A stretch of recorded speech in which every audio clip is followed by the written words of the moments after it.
That was former UN Ambassador Nikki Haley on the state of the Republican primary race for president. She said, "You came to see if I'm dropping out. I'm not going anywhere." To quote her exactly, she said, "South Carolina will vote on Saturday. Sunday, I will still be running for president. I am not going anywhere." The problem for Ambassador Nikki Haley, Emily, is math. And we have some math. We'll pull it up. This is Real Clear Politics average. And this is in South Carolina. Trump at 61.8%.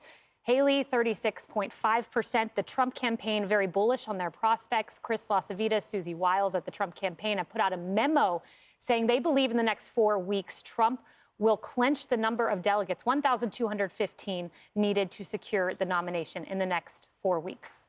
And I think what we are seeing is a different definition of what the finish line is.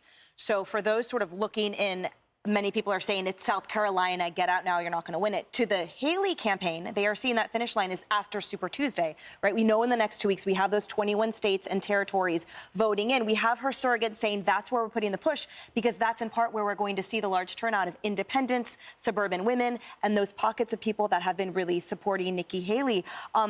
Primary Pivot has raised $1 million in small donations, essentially, and they have been campaigning hard in those 21 states. I point to one of her supporters that said, look, she doesn't need to win South Carolina, but he said, I'm getting tired of seeing her coming in second. So I think that's going to be the end line. And final quick point, she said that she would pardon President Trump, which many saw as an olive branch. President Trump himself said she is now legitimizing the criminal cases against me, and it's unacceptable. So Haley said, I feel no need to kiss the ring, speaking of Donald Trump.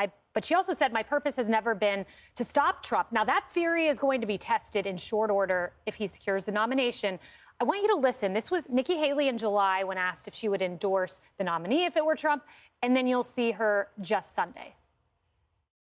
I would support him because I am not going to have a President Kamala Harris. We can't afford that. Are you still making that pledge that you would actually support, after all of that, Donald Trump for President of the United States if he beats you for the Republican nomination?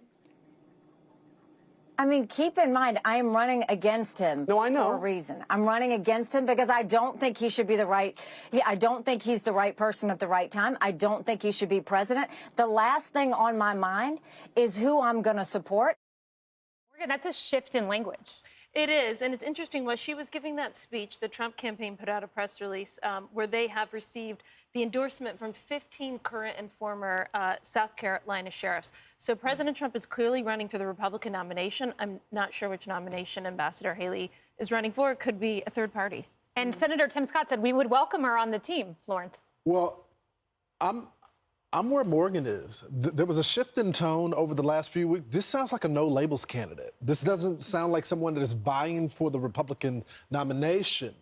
And to the Trump's campaign's point of legitimizing the prosecution against the former president, if you look at the tone and tenor of Republican voters, every time there's a prosecution of the former president, his poll numbers goes up because, by extension, they feel like the Department of Justice is coming after them. Mm-hmm. It looks like Nikki Haley has moved on from that. As a matter of fact, it's her entire campaign strategy that Trump will end up in jail, indicted, and then that will be her shot. Yep. And I think to Republican voters, yet again, how I started the show, read the room. Yeah. They don't like that. She did not talk about South Carolina. She talked about national issues, international issues. She didn't talk about the fact that when she was governor, unemployment went from over 10% down to 6%. She didn't talk about the fact that the economy boomed, that Boeing came in, that Mercedes-Benz came in, Volvo came in, all into South Carolina. I think she knows she's going to lose in South Carolina. The numbers are telling us that she is. Obviously, she's trying to tee herself up for Super Tuesday, but she didn't say anything to anyone in South Carolina that I thought would have changed that independent mind. Yeah, and as Governor DeSantis said when he dropped out ahead of New Hampshire, paraphrasing him, but the party's going to have to unite, and it's going to need to unite around Donald Trump. If the polling's accurate, and so far it has been spot on.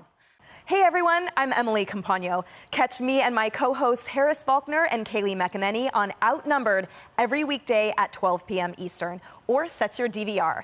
Also, don't forget to subscribe to the Fox News YouTube page for daily highlights.